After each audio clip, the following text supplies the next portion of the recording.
Jumpa lagi Jakarta Ibu TV. Iya, bukan Poco namanya kalau nggak bikin keributan. Poco baru saja mengumumkan Poco X3 Pro, sebuah smartphone yang sekilas hanya memperbaiki Poco X3 NFC. Tapi peningkatannya ada di sisi yang akan sangat menyakitkan bagi kalian yang mungkin baru aja beli Poco X3 NFC. Ya, prosesornya kini meningkat menjadi Snapdragon seri 800 kelas premium. Tapi harganya dijanjikan akan mirip atau sama dengan Poco X3 NFC. Oke, mari kita bahas saja sekilas mengenai Poco X3 Pro dan Snapdragon 860 terbarunya.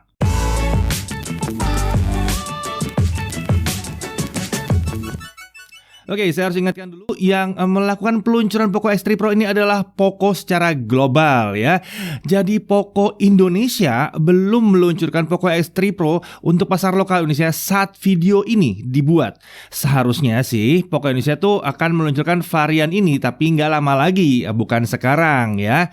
Karena Poco di Indonesia kan sudah berkomitmen untuk menghadirkan produk-produk mereka di Indonesia, dan selama ini emang udah banyak banget yang masuk. Oke, sudah dibahas bahwa Poco X3 Pro ini sebenarnya akan menggunakan body dan fitur X3 NFC dan mengupgrade-nya jadi lebih kencang. Jauh lebih kencang. Dan pertama-tama mari kita lihat dulu dimensinya. Bodi ini dimensinya 165,3 x 76,8 x 9,4 mm dengan bobot 215 gram. Jadi ini bukan smartphone yang ringan, ini adalah smartphone yang besar dan cukup berat sama dengan X3 NFC. Untuk build-nya di depannya layarnya itu pakai Gorilla Glass 6 dan frame-nya aluminium. Ya, sangat premium ya.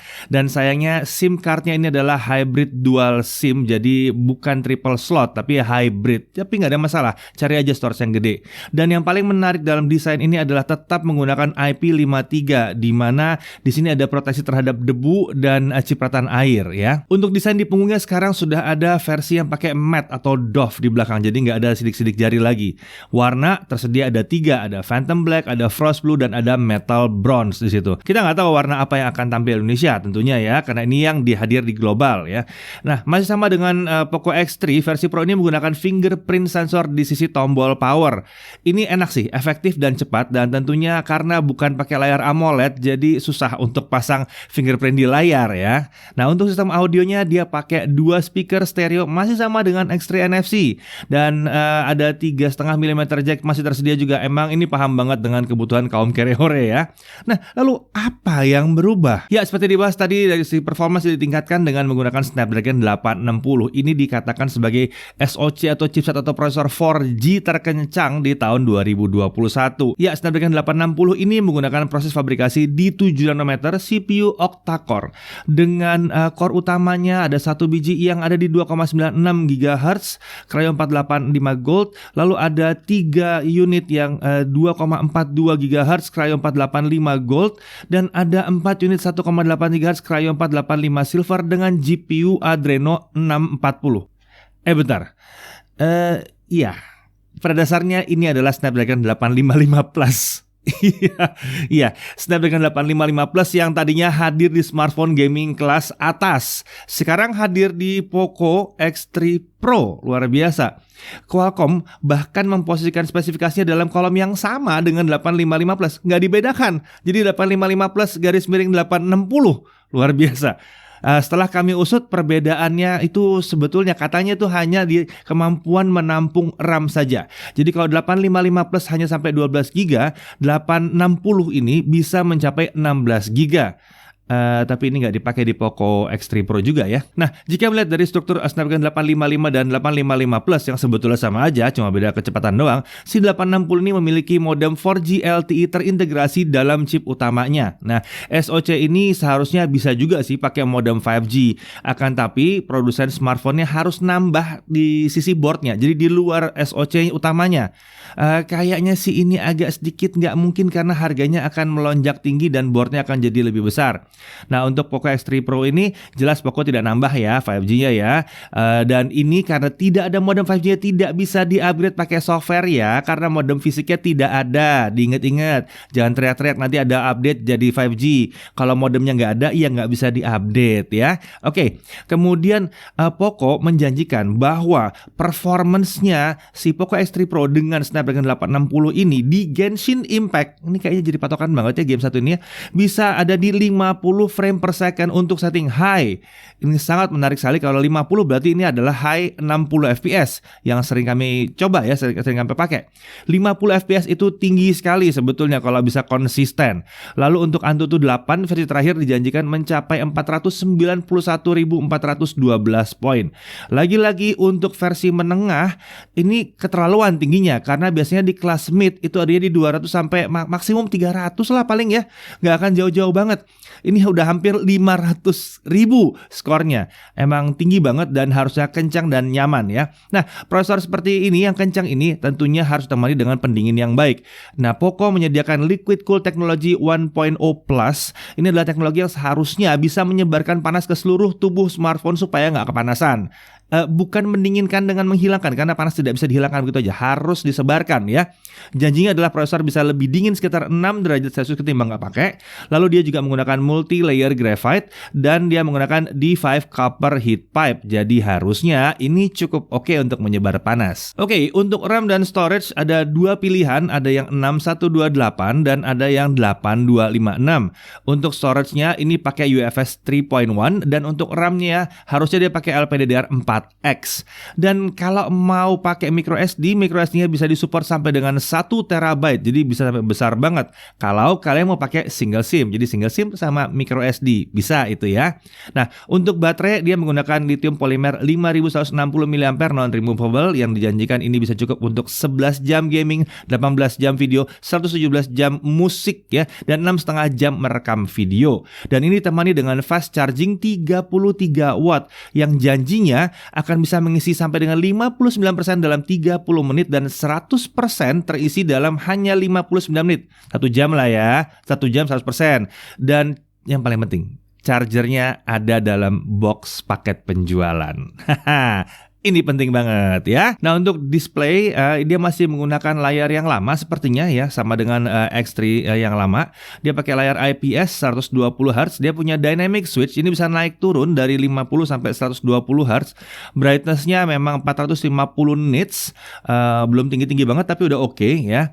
Lalu touch sampling rate-nya ada di 240 Hz. Harusnya ini enak buat gaming ya, 240 Hz ini, dan ukurannya adalah 6,67 inci. Untuk resolusi 1080 x 2400 pixel atau Full HD+. Proteksinya adalah Corning Gorilla Glass 6. Nah, Poco menjanjikan bahwa layar ini sudah comply dengan Widefine L1. Jadi harusnya Netflix-nya bisa high definition ya di sini. Dan untuk OS tentunya dijanjikan adalah OS Android 11. Untuk kamera dia menggunakan quad kamera. Kamera utamanya 48 megapiksel bukannya f1.79. Ini sensornya ukuran 1/2 inci. Jadi ini masih sensor yang belum gede-gede banget ya. Lalu dia punya kamera ultra wide juga di 119 derajat. Lagi-lagi ini cukup lebar ya, 119 derajat. 8 megapiksel kamera ultra wide f2.2. Dia juga masih punya kamera makro 2 megapiksel yang saya nggak tahu buat apa makro ini, tapi udahlah ya, yang penting ada makro 4 cm di sini. Lalu ada lagi satu lagi tambahan kamera 2 megapiksel lagi yang lagi-lagi buat apa ya? 2 megapiksel f2.4 untuk depth sensor. Nah, salah satu fitur dari kamera utama ini adalah video clone, di mana bisa cloning kanan kiri seperti ini gitu ya. Lalu ada juga fitur dual video yang bisa nangkap dari kamera depan dan kamera belakang secara bersamaan sekaligus. Nah, untuk fitur perekaman videonya dia maksimum sampai 4K 30 fps, lalu bisa juga 1080p 60 fps bisa, dan ini sudah support gyro AES juga ya. Jadi enak lah, harusnya bikin video stabil gitu ya. Nah, untuk selfie kamera ini adalah satu kamera selfie 20 megapiksel bukannya f2.2, tentunya bukan kamera autofocus. Nah, kali ini di sini sudah ditambahkan dengan night mode selfie ya. Masuk konektivitas dia menggunakan 4G LTE, Wi-Fi-nya AC atau Wi-Fi 5, Bluetooth 5.0, NFC tentunya, NFC ada ya. Semoga Indonesia nggak dipotong NFC-nya. Lalu ada infrared port, ya ini banyak banget yang nanya. Infrared port masih ada juga. USB Type-C 2.0, bukan yang versi kencang-kencang amat, tapi yang penting USB Type-C udah di sini ya. Dan sensor-sensornya harusnya sama dengan Poco X3 NFC. Lengkap lah, ini lengkap. Sementara itu last but not least ada Z-Axis linear motor untuk vibrasi yang nyaman sekali. Ini menciptakan haptic feedback seperti pada smartphone flagship. Ini udah terbukti bikin Poco dan Xiaomi akhir-akhir ini enak banget buat ngetik. Nah, bicara soal harganya, kita nggak perlu terlalu mikirin harga euro yang ditampilkan dalam launching, tapi intinya aja sebetulnya. Untuk versi 6128 seharusnya harganya sama dengan Poco X3 NFC yang 6128, bahkan bisa lebih murah. Lalu untuk yang 8256 harganya akan sama atau lebih tinggi dibandingkan Poco X3 NFC yang 6128. Yang jelas, kalau emang bener harganya mirip dengan Poco X3 NFC, si Poco X3 Pro ini akan berada di kisaran harga 3-4 jutaan dengan SoC yang super kencang. Pertanyaannya ya sekarang ya, bagaimana performa sesungguhnya? Kan kita belum lihat, belum pegang ya. Apakah cooling sistemnya sanggup menghadapi SoC yang super kencang seperti ini? Lalu bagaimana suhu permukaannya? Apakah nyaman? Dan yang penting lagi, apakah tidak adanya 5G di sini akan menjadi masalah bagi konsumen di Indonesia? Tapi menurut kami sih ya, kalau harganya sama dengan Poco X3 NFC dengan spesifikasi seperti ini, Poco X3 Pro ditambah dengan cooler yang dingin, mungkin grip dengan kipas gitu ya, akan menjadi smartphone gaming yang sangat murah. Dan sebagai smartphone biasa, dia akan bisa bertahan setidaknya 2 tahun dengan performa yang masih mumpuni terus. Kalau mau dipaksain 3 tahun juga masih bisa. Karena smartphone kelas mid-end saat ini belum bisa bersaing dengan Snapdragon 855, 855 Plus, apalagi 860. 845 aja belum bisa disaingi ya. Bahkan saat video ini dibuat belum nyampe. Nah, untuk review, mari kita tunggu aja unit lokalnya nyampe di tangan kami. Kami tentunya tidak akan pakai unit yang tidak resmi agar tidak menimbulkan kerancuan dan mendukung yang resmi di Indonesia. Tentu saja kalau Poco X3 Pro ini masuk ke Indonesia, bisa saja spesifikasi yang secara minor itu ada yang berubah. Akan tetapi besar harapan kami bahwa spesifikasi utama dan harganya sesuai dengan saat diumumkannya secara global. Dan yang pasti kami sangat berharap Poco Indonesia atau Xiaomi Indonesia lah ya, menghadirkan produk ini ke Indonesia. Harus, jangan di skip ya. Saya Deddy Irfan, Jakarta TV.